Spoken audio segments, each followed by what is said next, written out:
So, how can you manage a startup with such limited resources in Vietnam? In the beginning, or even though I don't have any customer or traffic, but I just have an idea and vision and then believe in the market. What do you consider the most important factor in convincing investor? Is it really work? Can you really do, right? They always question about, okay, I understand about the market, but are you the guy you really can do? What steps did you take to demonstrate the value and the potential of your product? In the beginning, I actually don't really know what to talk to the investor or who are the really investor. But now I know what to ask the investor, and I know which investor is what type of investor, what is their interest and stuff. Sometimes good day and bad day, and most of the startup maybe they have a more bad day, and that's of course important with financial statement. But let's say if you sell some revenue to some company, however that company don't pay to you, it's no meaning, right? That's the cash flow. Hello, everyone, and welcome back to the CashFlow, a series of podcasts bringing insights of business and cash flow management. And today, this episode is a conversation with Mr. Taku Tanaka, CEO and co-founder of Kamereo. Hello, Mr. Taku, and thank you for being here today with the CashFlow. Hi, thank you for having me today. My name is Taku, CEO of Kamereo. To start our podcast today, we invite you to engage in a challenge, a game called Out of the Box with special keywords that describe the portrait of you, not only framed in terms of work or leadership, but also other daily aspects. Yeah, sure. Do he has any interesting parts that have never been seen? Here we have 11 numbers. Okay. From 0 to 10. Each number has a question. Your task is complete the answer as quickly as possible. Okay. Yeah. I try my best. So, what is something you want to do in Vietnam but haven't had a chance to do yet? Condao Island. So I want to go and see turtle. A business philosophy that you like the most? I have many, but what I talk to team the most is kaizen. So which is a Japanese word meaning continuous improvement.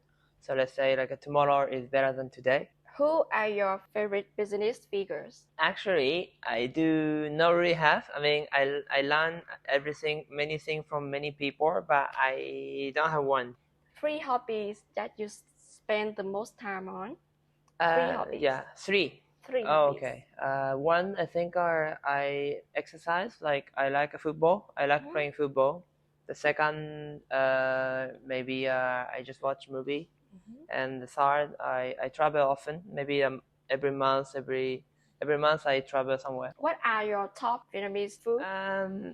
I like the most of the Vietnamese food, but I think our unique things I like the bunda mắm tôm. A lot of people don't like it, but I think it's very delicious. I like it too. Yeah. What would you do if you were given 7 days pet leave?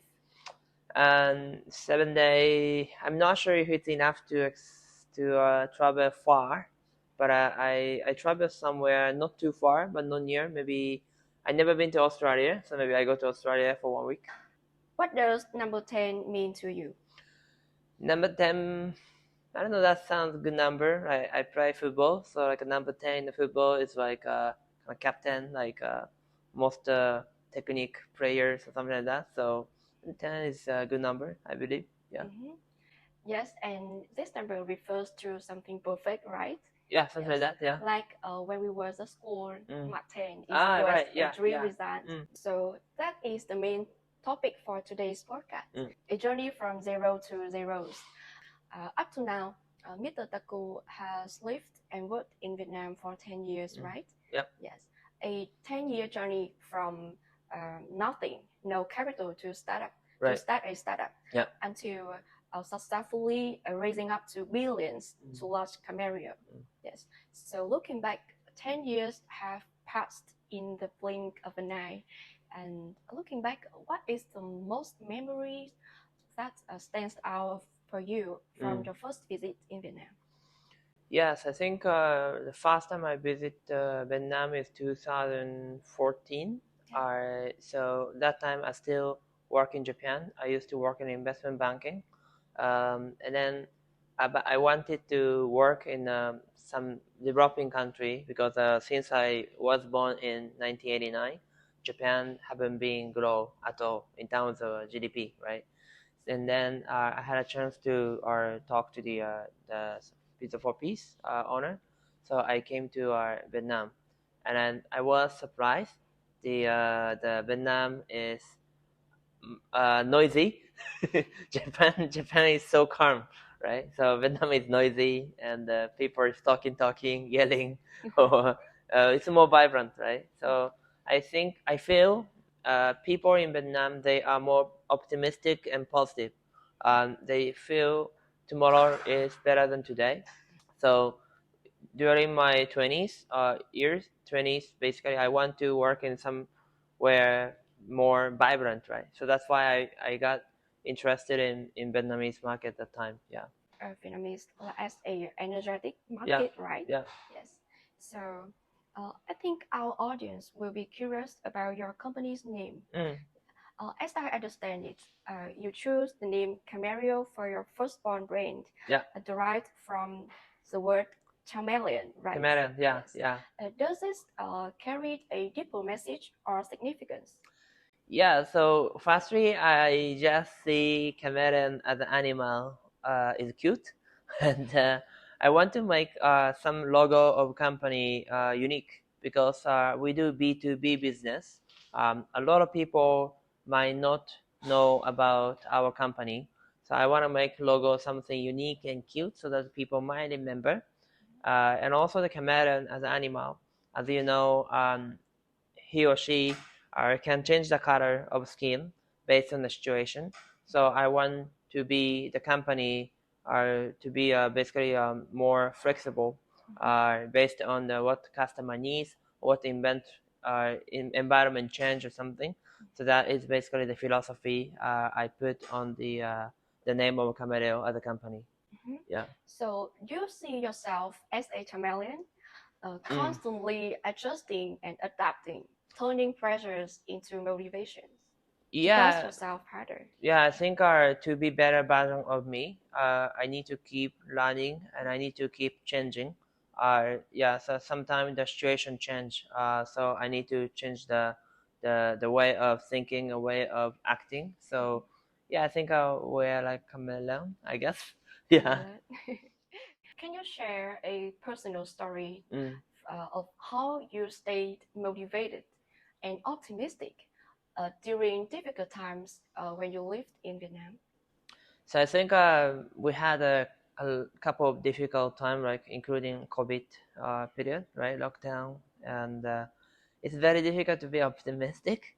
But I think since we have a lot of team member already, and they have their family, right. So basically, I have a big responsibility to stay company alive and keep company grow. So maybe I'm not really optimistic. I think sometimes optimistic is not good in a bad day, but we need to be realistic sometimes in a bad day, and we just try to survive. And that is basically, I don't know, my motivation just make our team happy, and I mean that is a responsibility of the CEO. I feel. Yes, you just always found the way how Mm. to overcome all the difficulties for your Yeah, team, right? yeah.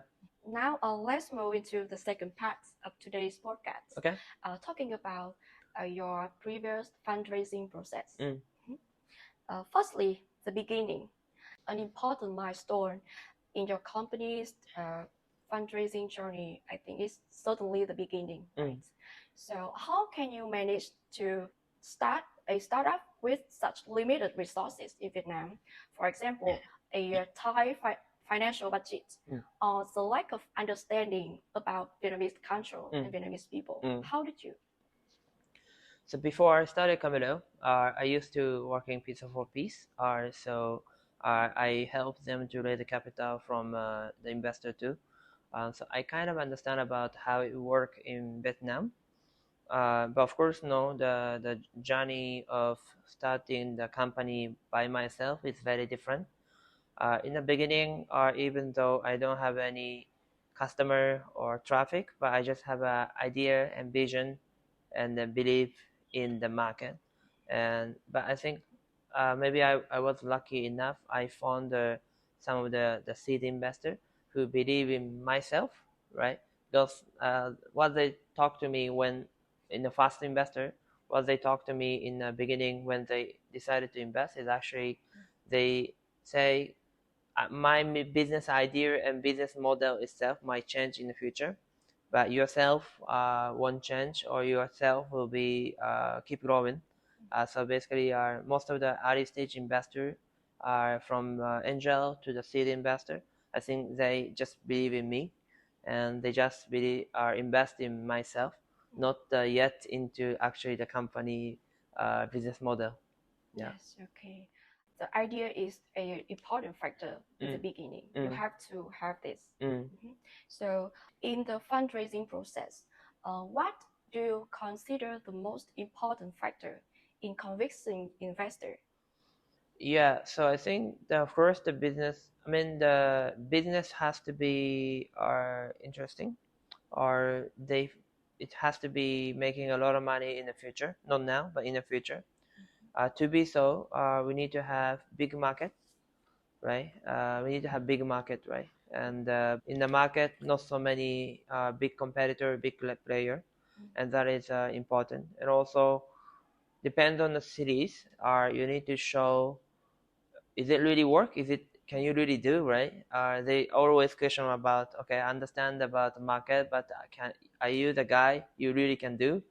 So I need to show the number. We have more customer, we have more and more revenue, all the metrics like a retention rate and whatever gonna be better, and that I think important things to show to the investor. But I think it depends on the type of investor too, because if they are the venture capital, actually they also raise money from other investor. So actually they need to invest most of the time. So actually they're also looking for the company to invest in. So it's actually demand and supply, right? It's not like what I need. I'm the only one side. I need to get the money. Actually, the investor also they need to invest into the company. Yeah, Yeah. okay. So, can you share any strategies that help you to manage your capital effectively? Manage capital effectively. I think firstly we need to understand about not only P&L. Lấy hóa đơn mang về kế toán chưa bao giờ dễ dàng đến vậy. Với BC lấy hóa đơn, bạn có thể lấy hóa đơn dễ dàng, kiểm tra hóa đơn tự động tức thì, chia sẻ hóa đơn nhanh chóng, quét QR code hoặc mở Zalo mini app tìm BC hoàn toàn miễn phí, cài đặt ngay. But also you need to understand about the cash flow statement and the balance sheet, right? I think a lot of founders sometimes mistake. They just focus on the P&L, right? Profit and loss statement. And that's of course important financial statement. But let's say if you sell some revenue to some company, however that company don't pay to you, it's no meaning, right? That's the cash flow, Okay. Which is I think the theme of this show. So I think understanding about these are everything about financial statement is a first step to manage cash flow better. I know having a basic knowledge about finance is essential to run a business. So, talking again about your previous fundraising journey, what steps did you take to demonstrate the value and the potential of your product and your service to investors? Of course, we showed all the numbers and stuff, but I think most of investors invest in Vietnam is actually foreign investor now, because not so many are local investors in Vietnam. So for the foreign investor, I think the easiest way is just let them come to Vietnam. We show around, right, and how it looks like, right? Because Vietnam and other countries are totally different. So I think the easiest way is that we let the investor come here, and we go around the market or supermarket and then sometimes I arrange the meeting with our customer or farmer, let them talk to our customer directly, Yes. and then they can ask a bunch of questions and they can learn about, oh, this is the value Kamereo giving to the customer or to the farmer or supplier. Yeah. Yes. So I know showing the real situations to investors. Yes. How did you adjust your fundraising strategies after receiving feedback from investor? I mean, both negative and positive feedback. Yeah. So I think talking to the investor is always a good our opportunity to learn something, because sometimes the investor have different opinion compared to what I have, or investor will know something which I don't know. So I always try to listen to them. But point is, our investor is also the people. They are not always right. And actually about the business itself, I know better than them.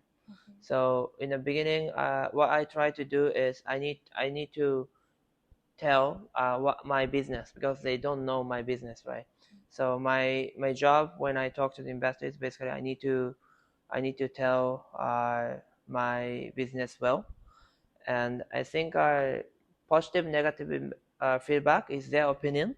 So okay, I just take it, even though they give me the positive feedback. It's very different if they invest or not. And even though they give me negative feedback, I'm not sure if they are correct or not. So okay, I just listen, and then like based on that, if there is anything we can improve, we just keep improving. Yes, the result is the more important than. Yes. Okay. After a long journey of fundraising process, was there any moments that you truly felt that you had measured, and what led to that change?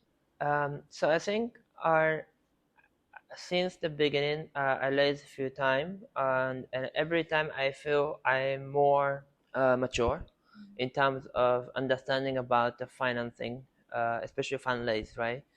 In the beginning, I actually don't really know what to talk to the investor or who are the really investor.